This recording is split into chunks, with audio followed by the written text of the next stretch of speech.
All right, college is back, everybody. Woo! Woo! I'm closer to 30 than 21. Not particularly relevant to this video, more just something I'm dealing with. Everybody, welcome back to Brian Complains About People Not Treating the Pandemic Seriously. This is episode 4 of that. So school is back in session, and while a lot of schools have adopted a remote learning strategy, a lot of colleges have said fuck that and fuck your kids for not wanting to get sick. And I could dwell on the fact that some schools have already been forced to shut down due to COVID outbreaks. In some states, like Michigan perhaps, won't even admit which school districts are experiencing the outbreaks. But those are extenuating circumstances. In most cases, parents have no other option but to send their kids to school because they can't do their job from home. While those who are forced into being pro-life by their family are using a loophole commonly known as latest term abortion. So putting K through 12 schools aside for a moment, let's focus instead on the colleges. These colleges couldn't bear the thought of not inviting their students back to campus to be reunited with their caring staff and teachers. Because as we all know, your college is a community. No! Your college is a family. I'm just kidding. You don't want to lose out on those fat stats, son. Woo! You see, if colleges tried to run their schools as a slightly less good version of Skillshare, a lot of students would realize, wait a second, this entire thing is a scam. Why am I paying so much for tuition?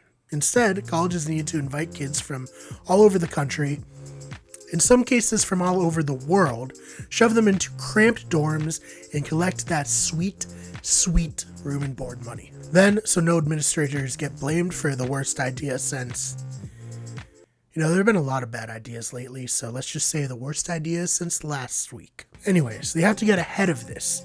So what do? They put out warnings against partying. Listen, young adults come to college to fuck. Sorry, I meant to learn how to fuck. And no amount of strongly worded letters are going to stop people from partying. Things have gotten so bad that even Jerry Falwell Jr., Liberty University president, isn't returning to campus. Because if his wife can't get plowed by the entirety of Phi Delta Theta while he watches in the corner, what's the point? Now, I don't want to get too high and mighty here. This hits close to home. My alma mater, Worcester State University, reported the highest number of COVID cases during the spring semester in Massachusetts. But those numbers pale in comparison to the University of Alabama, Roll Tide, which has already seen 560 new cases at the time of writing. Other universities like Penn State have seen a surge of cases. Colorado College already gave up in-person learning. Ames, Iowa, the city where the Iowa State campus is located, is experiencing the worst outbreak per capita in the country. But that didn't stop upwards of 25,000 fans from packing it in to their football stadium to watch the Hawkeyes play. I just wanted to correct the record. They actually decided not to have people come watch the game in person. They're just going to be playing in front of an empty stadium for their home opener. Didn't want any Iowa fans coming for me. Mostly because I don't want to get COVID from interacting with them. Fortunately, other schools have canceled their football seasons, which is insane because, let's be honest, a lot of these schools are first and foremost businesses that profit off of their student athletes while not paying them.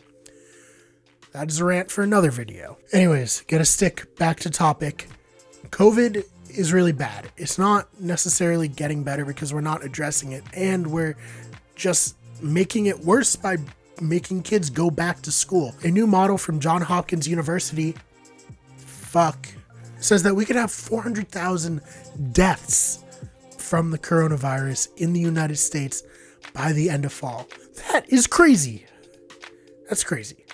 So what I'm saying is, university presidents, please close the campuses down. Keep your students safe, and please, if you know Mr. Falwell Jr., tell him to stop calling me. I'm not going to clean his pool anymore. That is a weirdly hostile work environment. To the class of 2024, good luck. Something tells me you're going to need it. It's basically apple juice. So Thanks for watching, everybody. If you liked this, check out our other videos that are similarly themed. Or if you don't want to watch that at all, watch some of our sketches or podcasts, and make sure you follow us on Twitter at WGEverything, on Instagram at WickedGoodEverything, on Twitch at twitch.tv/WickedGoodEverything, and we will see you in the next one.